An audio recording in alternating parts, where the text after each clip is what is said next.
título del mensaje es la parábola de la fiesta de bodas. Vamos a revisar Mateo, capítulo 22, en el verso 1. Es del verso 1 al verso 14. Les voy a pedir que me ayuden a irlo leyendo, así como lo leemos. Primero yo empiezo con el 1 y después ustedes con el 2 y así nos vamos siguiendo la lectura. Dice la palabra: respondiendo Jesús, les volvió a hablar en parábolas diciendo: el reino de los cielos es semejante a un rey que hizo fiesta de bodas a su hijo. Y envió a sus siervos a llamar a los convidados a las bodas, mas estos no quisieron venir. Volvió a enviar a los siervos diciendo, decid a los convidados, he aquí he preparado mi comida, mis toros y animales engordados han sido muertos y todo está dispuesto. Venid a las bodas. Mas ellos, sin hacer caso, se fueron, uno a su labranza y otro a sus negocios. Y otros, tomando a los siervos, los afrentaron y los mataron. Al oírlo el rey se enojó y enviando sus ejércitos destruyó a aquellos homicidas y quemó su ciudad.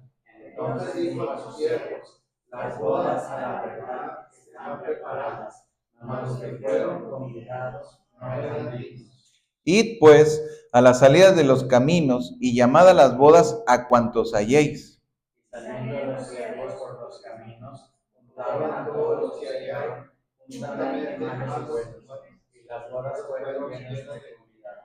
Y entró el rey para ver a los convidados, y vio ahí a un hombre que no estaba vestido de boda.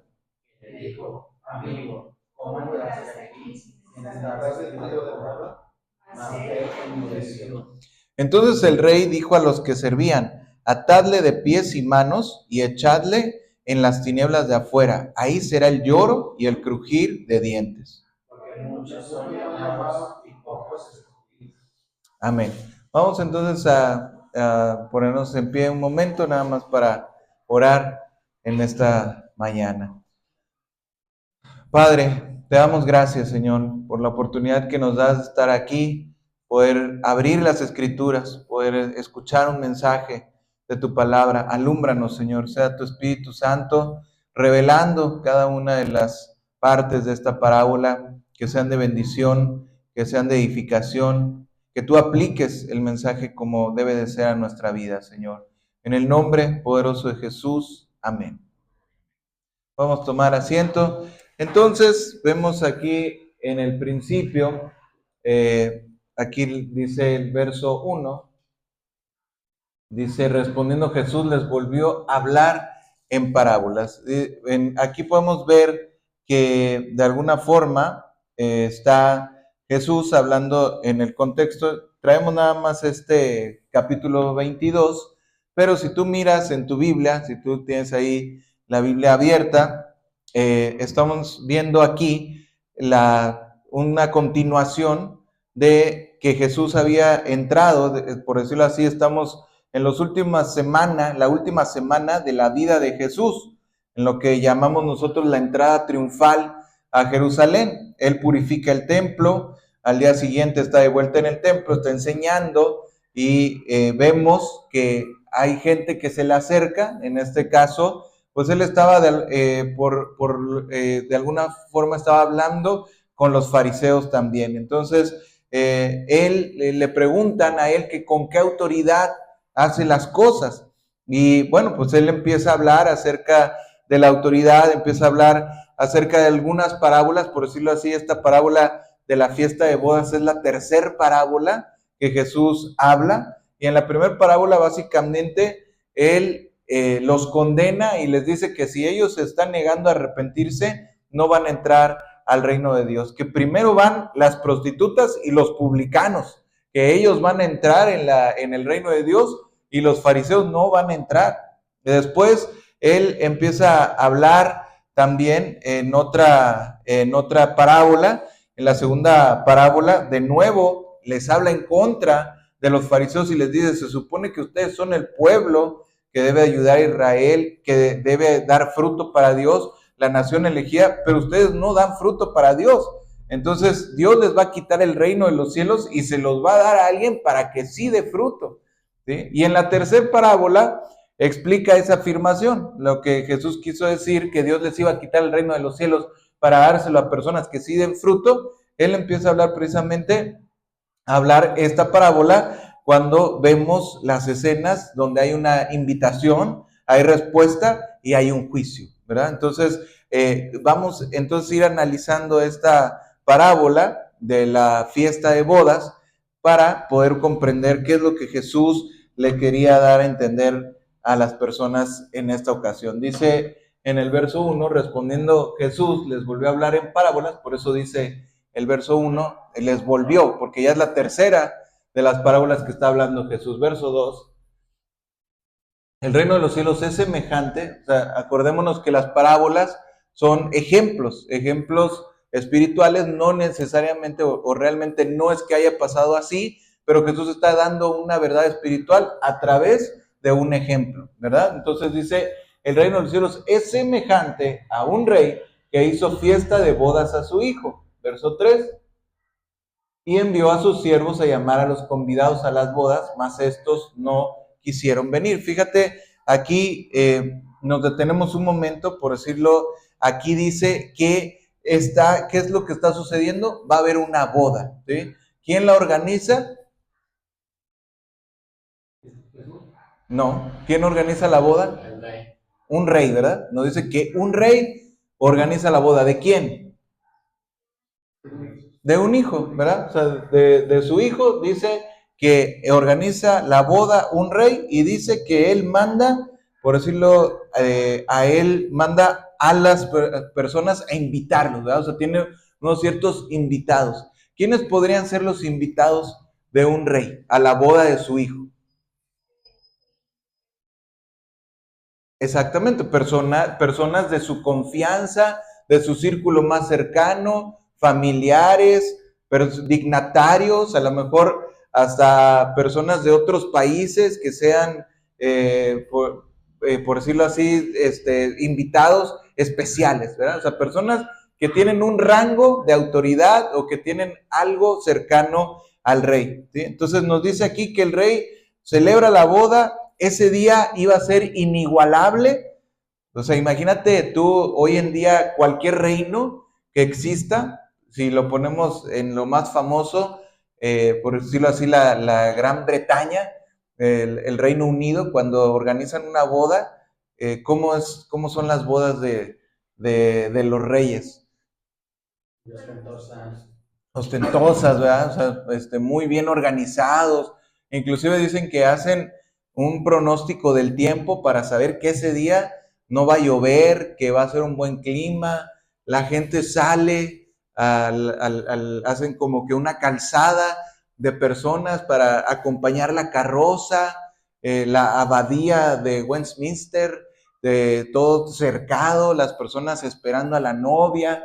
Todos están preparados para recibir al próximo rey, ¿verdad? Porque el príncipe, o sea, si se va a casar el hijo, pues el hijo viene siendo el príncipe, y el príncipe heredero, pues puede ser que tú estés saludando al próximo rey, a la próxima reina. O sea, es algo muy importante, ¿verdad?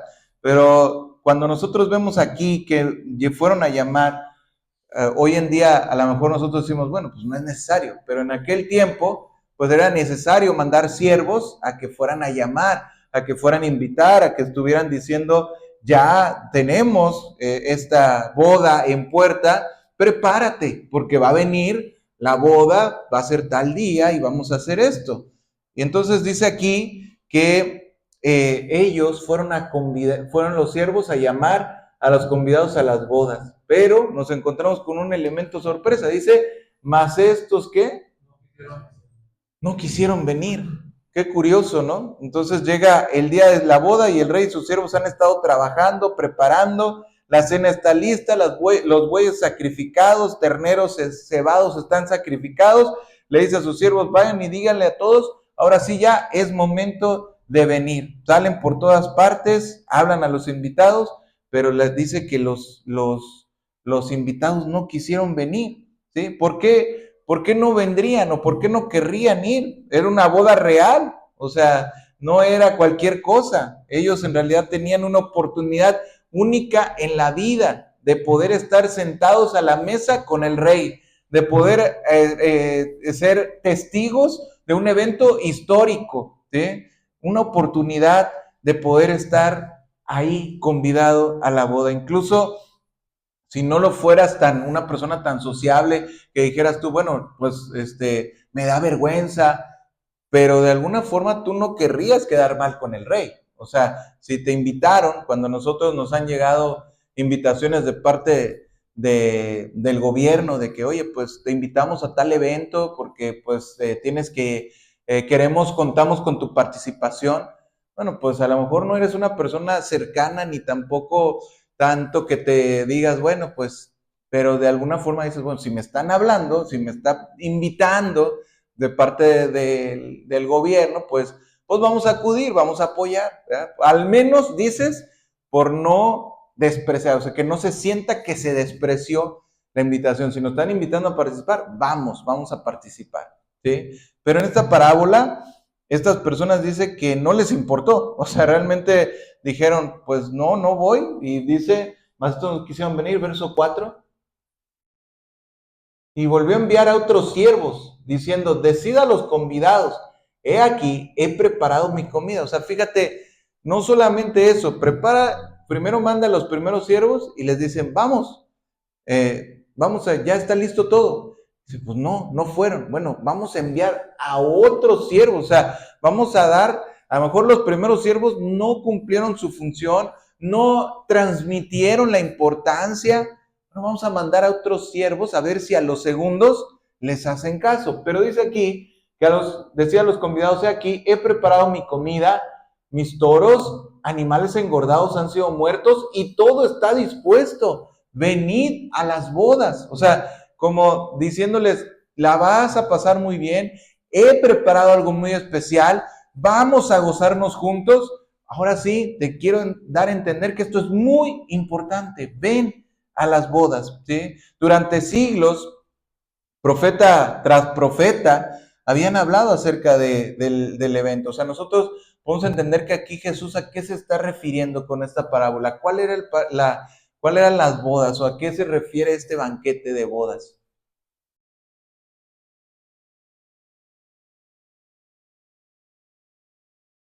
Pudiera ser que es como si te estuviera invitando a seguirle, te estuviera hablando acerca de los beneficios que es seguirle, lo que vas a tener a lo mejor ya en la vida eterna en su presencia. Te manda a hablar primero de alguna manera, uno no escucha, no hace caso, te manda a hablar de otra manera, diciéndote, bueno, mira, vas a tener esto, está siendo misericordioso al estar insistiendo contigo a que lo estés siguiendo.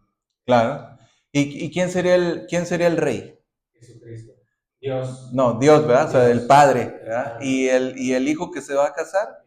Es Jesús, ¿verdad? O sea, el que vendría siendo el hijo sería Jesús, ¿no? Entonces, por qué sería o qué sería el banquete de bodas?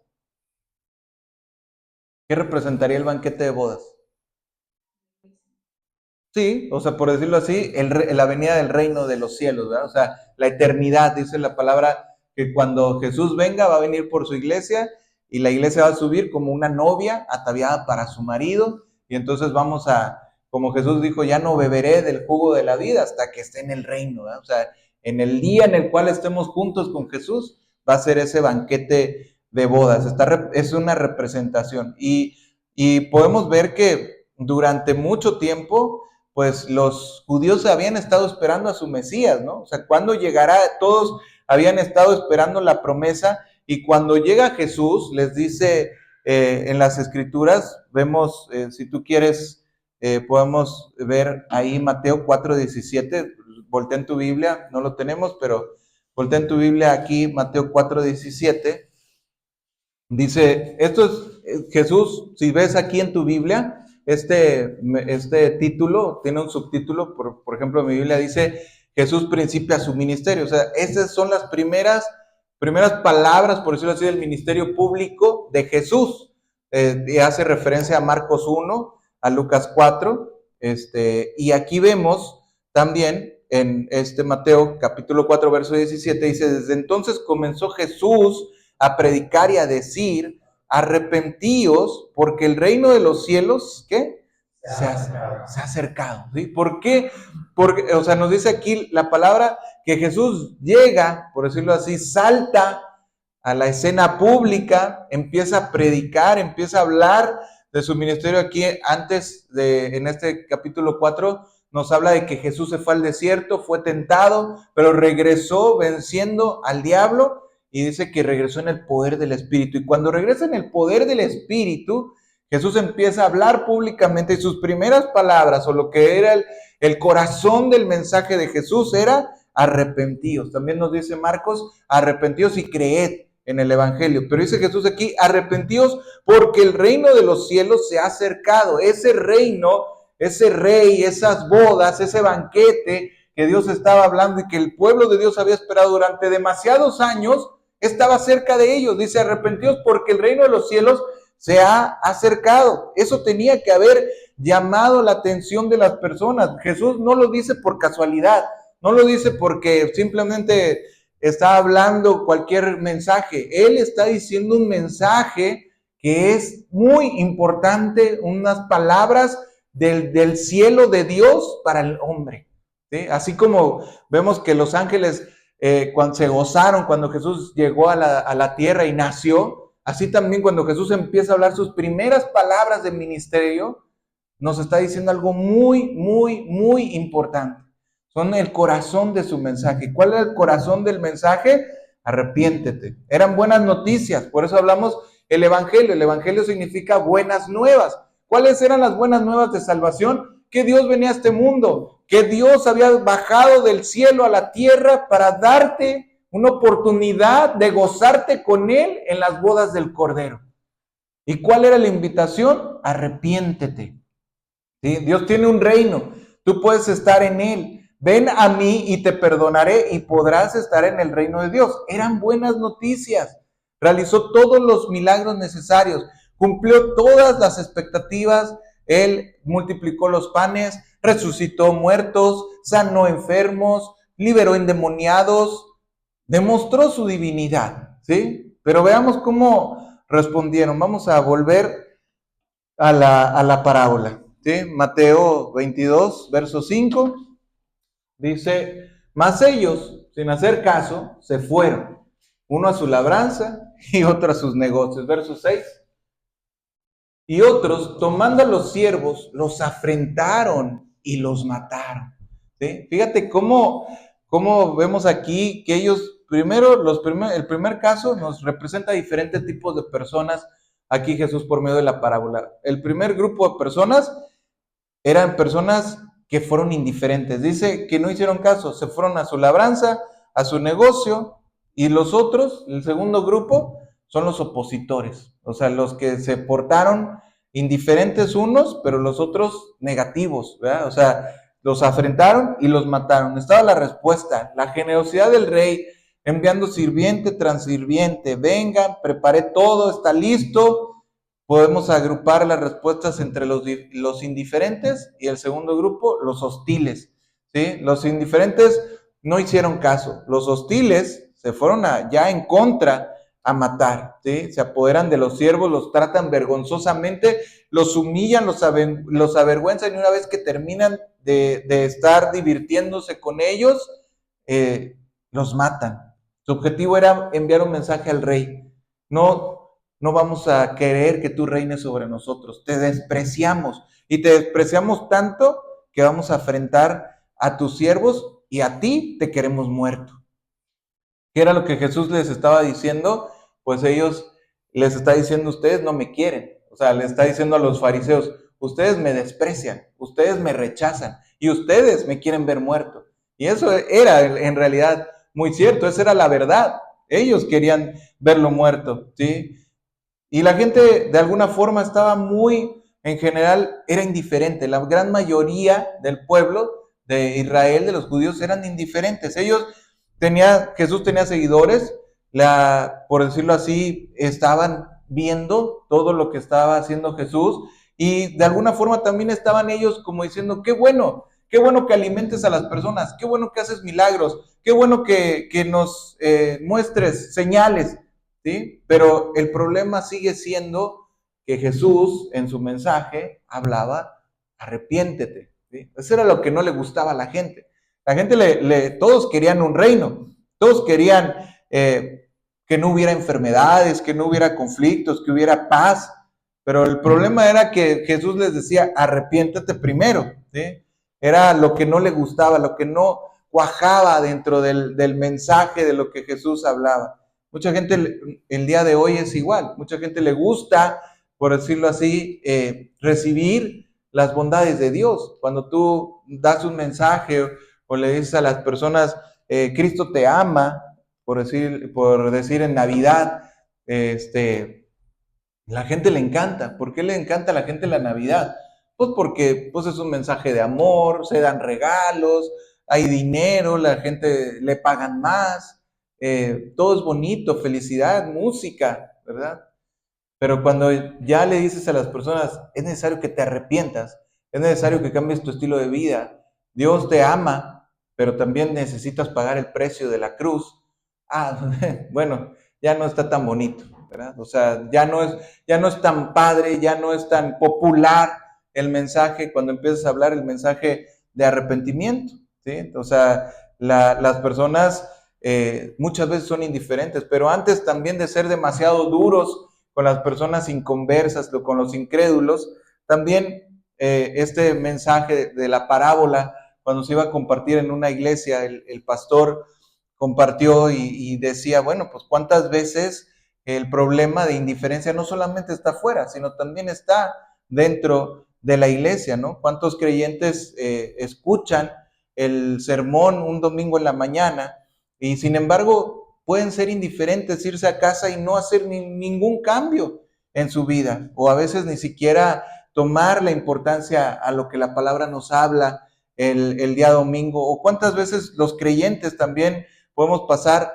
horas y horas aprendiendo un pasatiempo y sin embargo no dedicar el tiempo necesario para estudiar y aprender la palabra de Dios. O sea, ¿cuántas veces podemos tomar mucho tiempo para dedicar a un programa, a diferentes cosas, y a veces ser indiferentes para satisfacer las necesidades de las personas dentro de la iglesia o digamos dentro del ministerio de la iglesia, ¿verdad? O sea, debemos examinarnos también nosotros mismos para no caer en esa indiferencia, ¿verdad? O sea, podemos a veces caer en el orgullo, de decir, bueno, los de afuera están mal, los de aquí adentro estamos bien, pero no solamente el mensaje, como lo vamos a ver, era para las personas de afuera, sino también Jesús habla hacia el interior. Vamos a ver el verso 7.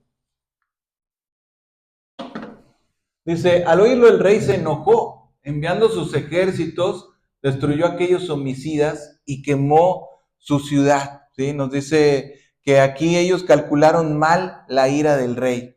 Ellos pensaron, no queremos, no nos importa, vamos a ser indiferentes, pero también otros dijeron, le vamos a enviar un mensaje para que ya no nos esté molestando con que vengan a mi fiesta, toma tus siervos, aquí están, los matamos.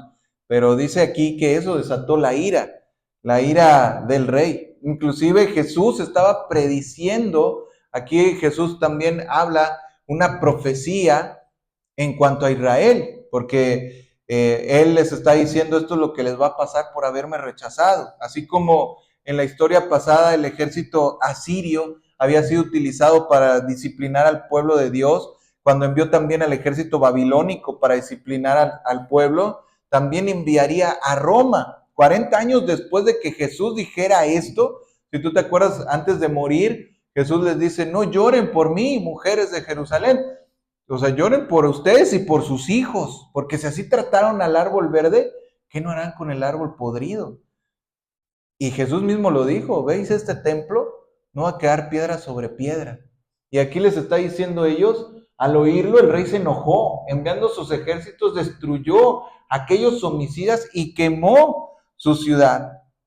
El general romano Tito llegó, arrasó Jerusalén, masacró a más de 1 millón de personas y prendió fuego. Deseaba tanto que ardiera literalmente construyó alrededor andamios alrededor del templo para apilar cualquier cosa que pudiera incendiarse. De modo que una vez encendido el fuego era tan caliente que hizo que los ladrillos del templo se derrumbaran. ¿Sí? O sea, y literalmente también hubo un rumor de que había un tesoro debajo del templo.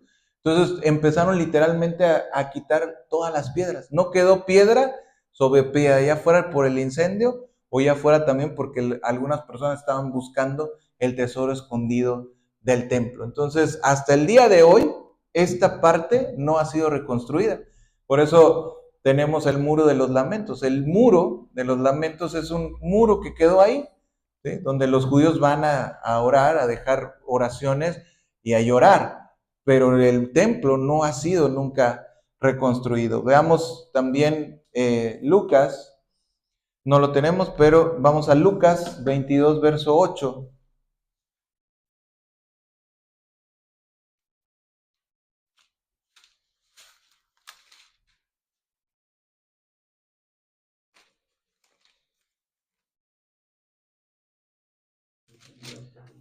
Lucas 22, en el verso 8 al 10, dice: y Jesús envió a Pedro y a Juan diciendo: id, preparadnos la Pascua para que la comamos. Ellos le dijeron: ¿dónde quieres que la preparemos? Él les dijo: aquí al entrar en la ciudad os saldrá al encuentro un hombre que lleva un cántaro de agua, seguidle hasta la casa donde entrare. ¿Sí? Nos dice aquí que precisamente está Jesús preparando esa parte donde Él va a celebrar una fiesta, la última cena con sus discípulos. También vemos que a Dios le gusta preparar ese momento especial con sus invitados. Y vamos a seguir con nuestra parábola. Aquí, verso 8 también, nos dice: entonces dijo a sus siervos: las bodas a la verdad están preparadas, mas los que fueron convidados no eran dignos. Verso 9: id pues a la salida de los caminos y llamad a las bodas a cuantos halléis. Verso 10. Saliendo los siervos por los caminos, juntaron a todos los que hallaron, juntamente malos y buenos, y las bodas fueron llenas de convidados. Fíjate lo que nos dice esta parte. Aquí hay algo muy importante. Dice: juntaron a todos los que hallaron, juntamente, ¿qué? Malos y buenos. ¿Sí? Fíjate, es interesante aquí ver, porque dice que el grupo no era digno, ¿verdad? El primer grupo no era digno, pero dice: vayan y traigan a todos los que encuentren. O sea, de manera que dice que ellos salieron a los caminos y no tenían que hacer un juicio de discernimiento. Ellos no tenían que juzgar, este es bueno o este es malo, este es digno, este es indigno. No, dice: tráiganse a todos. ¿Sí? Tráiganse a todos y vámonos, jóvenes, ancianos, hombres, mujeres, sirvientes, amos, ricos, pobres, invítenlos a todos, incluso si se ven buenos o se ven malos, no importa quiénes sean, al recto, al egoísta, al despreciable, al puro, a la prostituta, al borracho, invítenlos a todos. ¿No es interesante? O sea, es muy importante donde dice Jesús juntamente malos, ¿verdad? Porque aquí Jesús lo puso intencionalmente también. Es como, por decirlo así, no es que el grupo anterior era indigno. ¿Cómo un malo puede ser digno? ¿Sí? ¿Por qué quieres a lo malo? ¿Qué hace un hombre digno a los ojos del rey? ¿Cómo es una persona digna para los ojos del rey si está llamando a los malos, verdad? O sea, les está diciendo lo que Jesús quiere decir en esta parte de la parábola es lo que iba a pasar en la línea del tiempo con la iglesia. O sea, Jesús iba a morir y entonces iba a venir la era de la iglesia de Dios donde puede entrar cualquier tipo de persona. ¿Sí? O sea, donde no te hace digno tus propias obras, sino te hace digno el llamado del rey. ¿Sí? O sea, el llamado de Cristo es lo que te hace digno. ¿Sí? Entonces, hasta este punto de la historia, Israel había sido el punto focal. Fueron los que recibieron las promesas. Todo se enfocaba en ellos. Pero dice Jesús que si no daban fruto, entonces Dios iba a encontrar un pueblo que sí diera fruto y que delante de ellos iban las prostitutas y los publicanos, ¿sí? Entonces lo rechazaron, su pueblo rechazó a Dios, entonces Dios dijo, voy a ir por todos los demás. Cuán glorioso es el estallido de la gracia cuando el Espíritu Santo ordenó a los apóstoles que llevaran el evangelio a los gentiles. De eso se trata la gran comisión.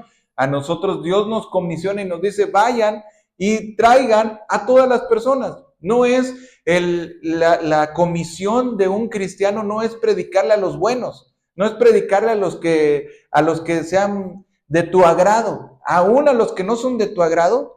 Tu comisión que tienes de parte de Dios es predicarles, traerlos a Cristo, a los que tú piensas que no son dignos, a esos especialmente, porque Dios murió por todas las personas, porque Dios llama a todo el mundo, ¿sí? Vamos a ver ahí en tu Biblia Hechos 1:8.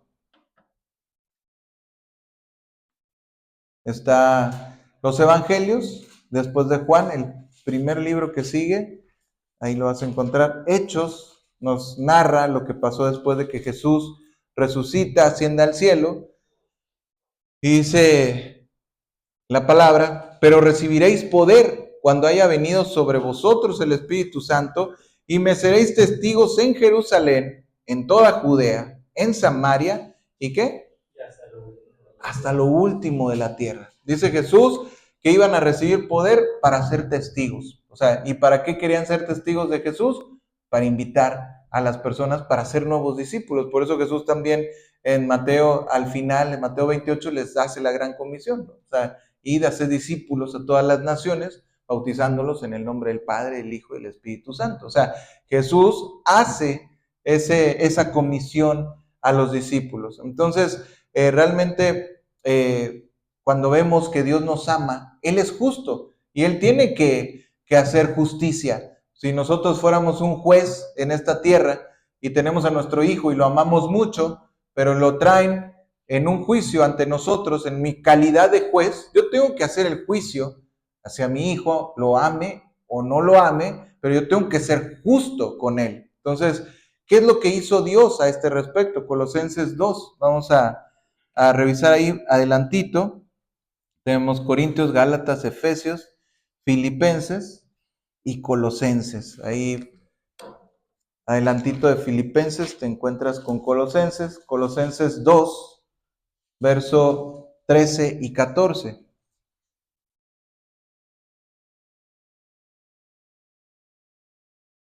Dice, y a vosotros estando muertos en pecados y en la incircuncisión de vuestra carne, os dio vida juntamente con él, perdonándoos todos los pecados, anulando el acta de los decretos que había contra nosotros, que nos era contradictoria, quitándola de en medio y clavándola en la cruz. ¿Sí? ¿Cómo es que Dios hace justicia, digamos, en el mundo cuando nosotros somos culpables? Dice la palabra que Él nos dio vida juntamente con Él, perdonándonos todos los pecados, anulando el acta de la deuda que nos era contraria con sus demandas legales, la anuló clavándola en la cruz. ¿Sí? O sea, ¿cómo es que Dios puede hacer justicia cuando nosotros somos injustos? Porque Él murió por nosotros. ¿Sí? O sea, podemos entender que Satanás nos puede culpar, porque precisamente el significado de diablo es el acusador. Él te va a acusar delante de Dios. Mira, no es digno, mira lo que ha hecho, mira sus obras.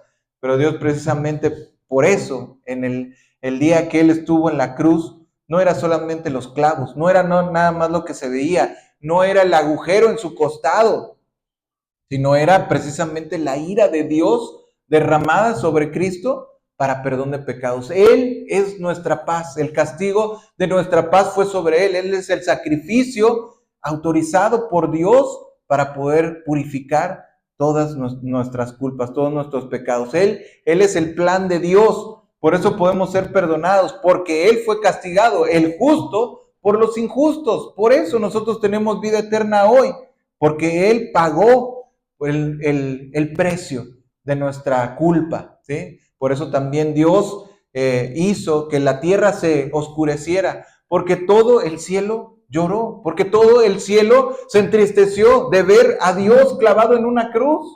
¿Sí? O sea, realmente vemos que satisface la justicia de Dios, pero eso realmente es una parte, es la parte que a Dios le corresponde. Dios hizo todo lo que podía hacer, todo lo que tenía que hacer, todo lo que podía preparar para nosotros lo ha preparado, pero también existe otra parte en la cual nosotros tenemos que entrar. Verás, imagínate que estás tratando de entrar a un club, ¿sí? A un club de campo, de esos, como los clubes que hay aquí en Monterrey, muy exclusivos. Imagínate que tú dices, bueno, pues nunca voy a poder entrar porque es muy caro, es demasiado caro, no tengo dinero, no tengo la posición social para pagarlo, ¿sí? No puedo, estoy endeudado. Pero, por decirlo así, pues alguna persona puede decir, o no te preocupes, yo te pago tus deudas, ¿sí?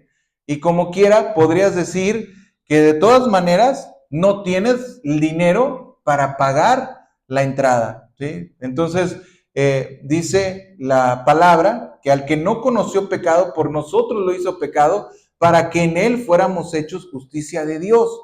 Necesitamos justicia para entrar en la presencia de Dios. Solo hay un hombre que ha ganado la justicia. Ese es Jesús. ¿Sí? Entonces, cuando nosotros nos arrepentimos y ponemos nuestra fe en Jesús, entonces nos vestimos con la justicia de Dios. He resuelto tu problema del pecado, por decirlo así, dice Dios a través de su perdón. Te doy el perdón, me arrepiento, sí, Señor, perdóname. Jesús te perdona, entonces no tienes deuda, ¿ok? No tienes la deuda, pero también no solamente te perdona la deuda, o sea, no solamente, haz de cuenta, como decimos, no solamente te quita la mancha, pero también te da su justicia, ¿sí? O sea, no solamente se trata de quitar la deuda, sino también hacerte acepto para entrar a su reino, ¿sí? O sea, es como decimos, si yo quiero entrar a ese club, estoy endeudado, no puedo pagar. Te puede quitar alguien la deuda, pero de todas maneras no podrías pagar, porque no tendrías dinero, estarías en ceros. Ya no tengo el saldo rojo, me quedo en saldo negro, porque estoy en ceros. Entonces, ¿cómo voy a entrar si no tengo dinero? Pues no puedo entrar. Entonces, aquí no solamente Dios te perdona, nos podría perdonar, podría decir, te perdono, está bien, ya no me debes lo que hiciste. Pero entonces ahora, ¿cómo entro al cielo? De todas maneras, no soy digno. De todas maneras, no soy justo. De todas maneras, no he demostrado nada, no he hecho nada bueno por nadie. Entonces Dios no solamente nos perdona, pero también nos hace justos, nos reviste de su justicia, de su persona, ¿sí? No solamente es eso. Nos vamos a Colosenses, capítulo 1, verso 13 y 14. Dice, el cual nos ha librado de la potestad de las tinieblas y trasladado al reino de su amado Hijo, en quien tenemos redención por su sangre, el perdón de pecados. Nos dice la palabra que nos ha librado del poder de las tinieblas. En el momento en el que un creyente pone su fe en Cristo, la persona es transferida del reino de las tinieblas al reino de luz, ¿sí? Y cuando el reino de Dios viene en su manifestación física, entonces entraremos, ¿sí? O sea, Dios nos hace dignos, no solamente perdonados, sino también nos hace dignos, ¿sí? Mateo, vamos a regresar a nuestra parábola, el verso 11. Y entró el rey para ver a los convidados y vio ahí a un hombre que no estaba vestido de boda. Verso 12. Y le dijo, amigo, ¿cómo entraste aquí sin estar vestido de bodas? Mas él enmudeció. Verso 13. Entonces el rey dijo a los que servían, atadle de pies y manos y echadle en las tinieblas de afuera, ahí será el lloro y el crujir de dientes. Verso 14.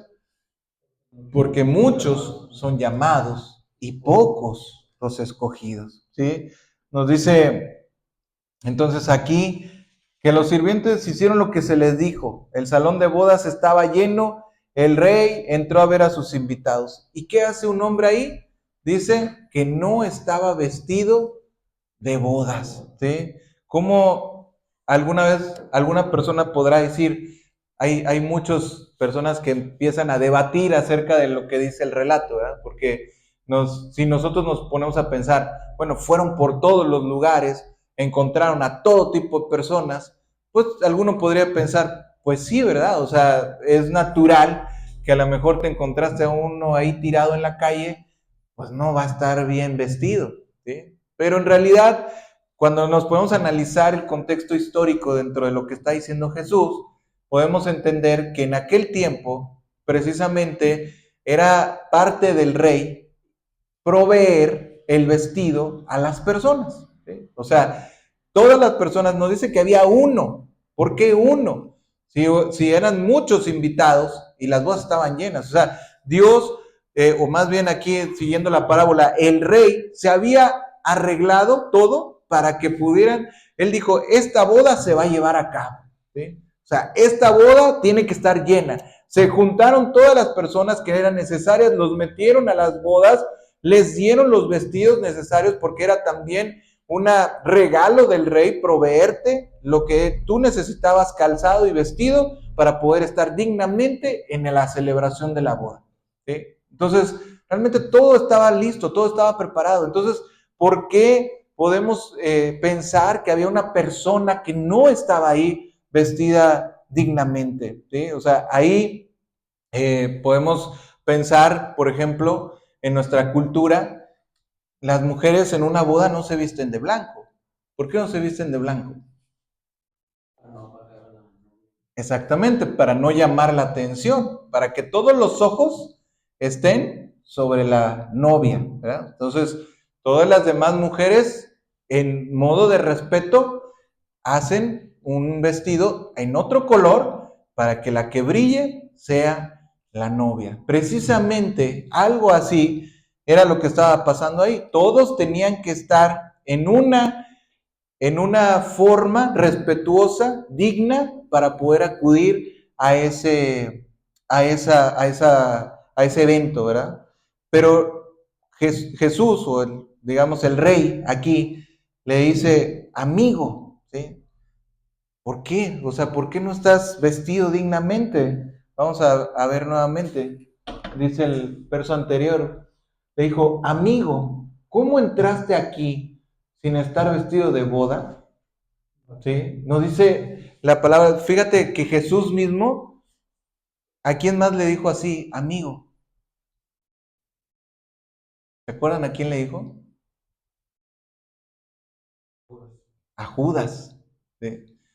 Amigo, ¿con un beso entregas al maestro? ¿Sí? O sea, aquí le dice él, amigo, ¿cómo entraste aquí sin estar vestido de boda? O sea, como si lo trasladáramos a Judas, traidor, ¿verdad? O sea, finalmente esta persona no le estaba dando el peso, no le dio el respeto, se sintió tan libre como para rechazar las indicaciones que le dieron del código de vestimenta. Aquí hay un código de vestimenta, póngase el vestido. Yo no me voy a poner nada. Yo aquí vengo y vengo porque me invitaron y porque quiero y porque puedo, ¿sí? O sea, esta persona representa a las personas liberales dentro del cristianismo, ¿verdad? O sea, a aquellas personas que no siguen reglas, aquellas personas que son tan libres, que creen en la gracia como libertinaje, aquellas personas que no se visten de la presencia de Dios en su vida. Volviendo a la parte donde decimos, Dios no solamente te paga la deuda, sino también te hace digno, también te da justicia, también te reviste de la persona de Cristo por medio de su Espíritu Santo. Entonces, si nosotros tenemos todos esos regalos de parte de Dios, ¿no tenemos que usarlos? Cuando ves la parábola del hijo pródigo, ¿qué le dice el padre a los siervos? Denle vestido, póngale calzado, denle el anillo, ¿sí? O sea, denle la dignidad que tiene mi hijo para que vuelva a ser parte de este lugar, ¿sí? Entonces, esta persona representa una persona que no quiere seguir las reglas de Dios. Es una advertencia para nosotros, para la iglesia, para que nos acerquemos a Dios en sus términos, nos acerquemos a Dios como Él quiere que nosotros seamos, ¿sí? Podemos pensar en personas que se pueden convertir, se arrepienten de sus pecados, creen en Él por la fe, pero también pueden acercarse a Dios con su propia justicia. O sea, como diciendo, yo por mis propios medios, yo por mi propia persona, yo como quiero ser, así Dios me tiene que aceptar, ¿sí? Realmente creo que debemos nosotros de acercarnos, por eso también nos habla la palabra, de que no nos hemos acercado al monte que humeaba, ¿sí? O sea, dice Hebreos, no te has acercado al monte que humeaba, no te has acercado a la compañía de, o sea, no te acercas solamente a esas cosas, te acercas precisamente a la presencia del Dios vivo, ¿sí? Entonces, precisamente por eso necesitamos ser una iglesia como Dios la quiere, como Dios manda. Jesús realmente no nos hace entender tal cual a cabalidad qué era el vestido. Muchos también comentaristas pueden estar debatiendo acerca de qué significaba exactamente la prenda. Yo la puedo entender como esa parte de revestirse del Espíritu Santo, de Cristo, de las obras de Dios, de los frutos del Espíritu. Pero sí, Jesús quiere que aceptemos esto. Al final, dice Jesús, verso 14, muchos son llamados y pocos los escogidos, ¿sí? O sea, es como decir, los llamados, no nos está diciendo los llamados como cuando está diciendo aquellos que han sido seleccionados, sino el llamado nos está hablando, esta palabra de llamados es como aquellos que Dios dice ven, ¿verdad? O sea, todos, por decirlo así, estamos llamados como humanidad al verlo de esa manera. Pocos los escogidos son aquellos precisamente que, o sea, de aquí nos está hablando Dios, nos está dando a entender que tú tienes una parte que hacer dentro del llamado de Dios. No solamente lo vamos a dejar en la cruz de Cristo. Sí, Jesús ya murió, pero si solamente eso hubiera sido necesario, entonces todos ya hubiéramos sido salvos en automático. No, Dios quiere que tú y yo pongamos esa parte que nos corresponde. ¿Cuál es la parte que nos corresponde? Precisamente los que acudieron a ese banquete tuvieron que dejar todo lo que tenían que hacer, porque precisamente los que no quisieron ir es porque se regresaron a su labranza, se regresaron a sus negocios, entonces dejaron todo lo que tenían que hacer, tenían que estar presentes en cuerpo y alma, pero también vestidos como Dios quería que estuvieran, atender a las indicaciones. Entonces, terminamos con la cita de J.C. Riley. Me pareció muy bueno esta parte, donde dice, el Padre está listo para amar y recibir. El Hijo está listo para perdonar y limpiar la culpa. El Espíritu está listo para santificar y renovar. Los ángeles están listos para regocijarse por el pecador. La gracia está lista para ayudarlo. La Biblia está lista para instruirlo. El cielo está listo para ser su hogar eterno. Solo queda una cosa, el pecador debe estar listo y dispuesto a venir. Hemos recibido la mayor invitación que un hombre puede recibir y llegó con el mayor costo que Dios podría dar, ¿sí? La sangre de Cristo entregada por nosotros. ¿Qué es lo que falta en toda esta fase de cosas? Pues es precisamente nosotros tenemos que estar listos y venir al llamado de Cristo. Amén. Solamente tenemos que entender esta parábola también nos habla de 3 tipos de personas que no van a entrar en el reino de Dios. 1, los indiferentes. 2, los opositores. Y 3,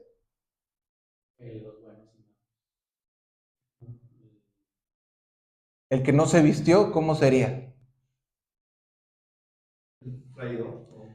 Pues sí, la persona que no le da el peso, ¿verdad? A la vida en Cristo. O sea, aquel que no cambia su estilo de vida, viene a Cristo, pero no cambia su estilo de vida, ¿verdad? O sea, no se entrega al 100%. Sí atiende al llamado, sí puede estar en una iglesia, pero no cambia. de corazón, o sea, no es una persona que ha cambiado de corazón, sino es una persona que está, pero no está en realidad, ¿sí? Entonces, esas tres tipos de personas nos enseña la parábola de Cristo. Decía John MacArthur que esta parábola era la mejor de todas las, o la principal de todas las parábolas de Cristo, la más maravillosa de todas las parábolas de Cristo. Y realmente me sorprendió mucho, no, nunca la había visto en esta magnitud, pero realmente nos enseña muchísimas cosas. Y dentro de todas estas cosas que nos enseña la parábola de la fiesta de bodas, nos enseña que ni los indiferentes, ni los opositores, ni los que se entregan a medias van a llegar al reino de Dios. Solamente entran, sí, los que reciben el llamado, pero se visten de Cristo. Amén. Vamos a orar, nos ponemos de pie para terminar el mensaje.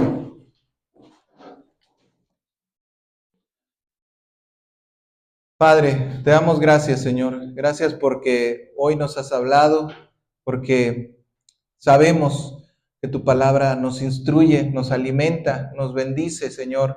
Queremos seguir tu camino, queremos seguir en tu vereda, Señor, por ese camino que nos has indicado, que nos has llamado.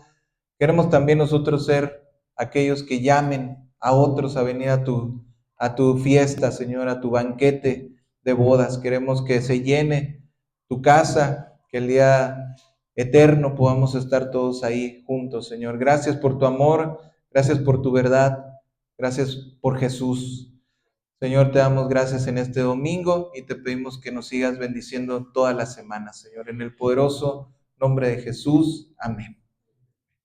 Podemos tomar asiento. Estamos despidiéndonos de nuestra reunión del día de hoy. Estaremos compartiendo nuevamente el día sábado, los días sábados a las 11 de la mañana. También nos reunimos aquí para estar siguiendo el estudio de la palabra de Dios en Romanos. Estamos ya avanzando y Dios nos está hablando mucho. Y también el día domingo a las 11 de la mañana aquí nuevamente estaremos reunidos.